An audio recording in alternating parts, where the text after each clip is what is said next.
Kisah Sunan Gunung Jati.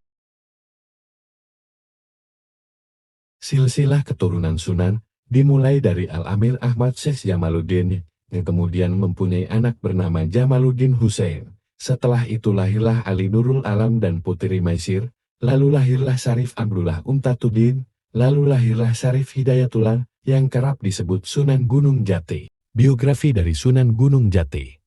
Sunan Gunung Jati lahir dengan nama Hidayatullah atau lebih dikenal sebagai Sayyid Al-Kamin, adalah salah seorang dari Wali Songo. Ia dilahirkan tahun 1448 Masehi dari pasangan Syarif Abdullah Umtatuddin bin Ali Nurul Alam dan Nyai Rara Santang.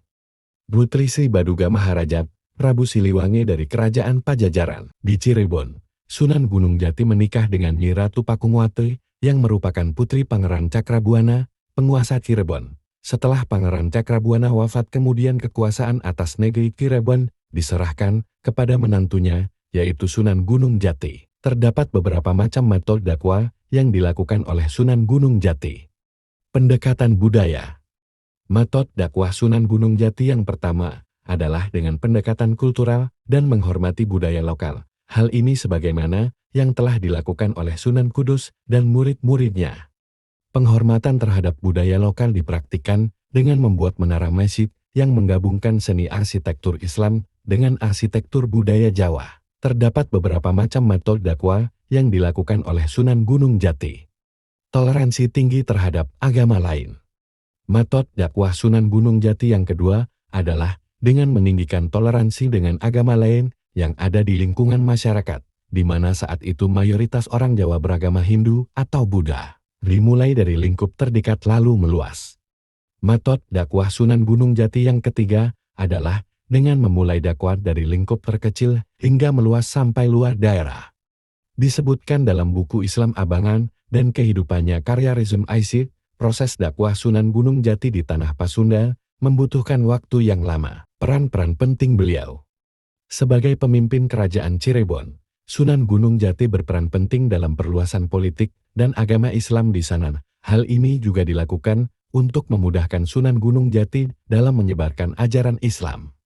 Perjuangan Sunan Gunung Jati selesai setelah ia meninggal dunia sekitar pertengahan abad ke-16. Tempat dakwah Sunan Gunung Jati.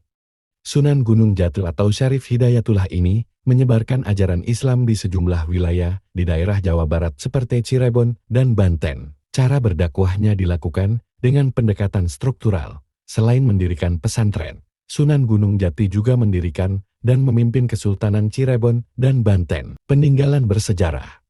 1. Masjid Agung Sang Cipta Rasa. Bangunan ini dikenal dengan nama Masjid Agung Cirebon atau Masjid Agung Sunan Gunung Jati. Pasalnya, Masjid Agung Sang Cipta Rasa memang dibangun pada masa pemerintahan Sunan Gunung Jati, tepatnya pada tahun 1498 meter, terletak di Kompleks Keraton Kasepuhan Cirebon. Masjid ini disebut-sebut sebagai masjid tertua di Cirebon. 2. Gamelan Sekaten.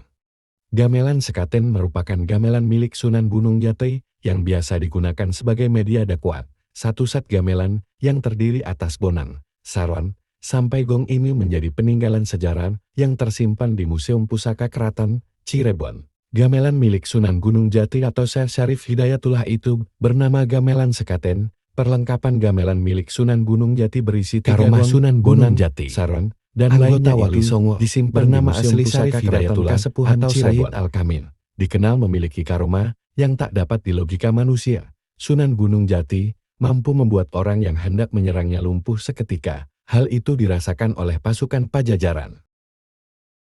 Proses ratusan pasukan Pajajaran dalam memeluk Islam ini diwarnai peristiwa tak logis akal manusia, dikisahkan dalam sejarah Wali Syekh Syarif Hidayatullah Sunan Gunung Jati. Naskah mertasinya, terjemahan Aman and Wahju. Prabu Siliwangi awalnya sering melihat cahaya yang sangat terang di arah timur laut. 5 karomah Sunan Gunung Jati. 1. Mengambil tumor tanpa operasi. 2. Menguasai 99 bahasa. 3. Ahli strategi. 4. Seorang pengajar yang gigih. 5. Ahli politik. Kami mengucapkan mohon maaf apabila terdapat kata-kata yang kurang berkenan. Demikian presentasi dari kami. Wassalamualaikum warahmatullahi wabarakatuh.